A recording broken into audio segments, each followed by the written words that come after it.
Hello, this is a story called The Werewolf of Kentucky.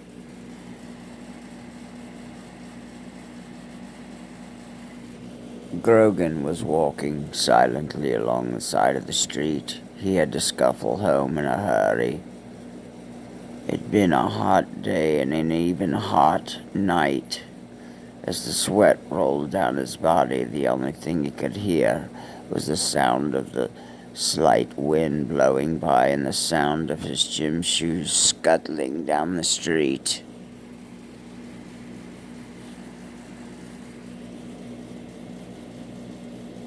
I must make it home. I'm very hungry, very tired.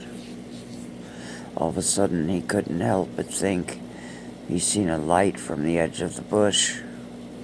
He walked by, he looked over there, he didn't see anything going on. So what did he do? He had to investigate further. The light led him to a bedroom window on the bottom floor of an apartment building. He looked inside. He couldn't help but stare at what he saw.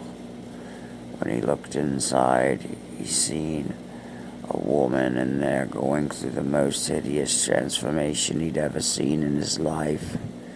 She lay back on the bed like in an epileptic fit, her hair seeming to fall out, the bleach blonde hair replaced with thick granules of hair, so sharp they could cut you if you touched them.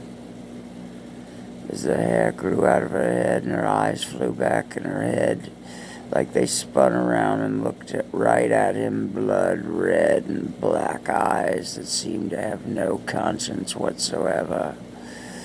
All of her clothes ripped off and replaced by sharp nodules of hair. He began to flee.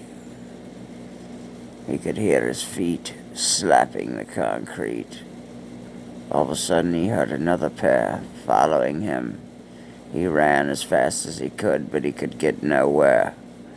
All of a sudden, hot on his heels, the werewolf got him, ate him down to the bone.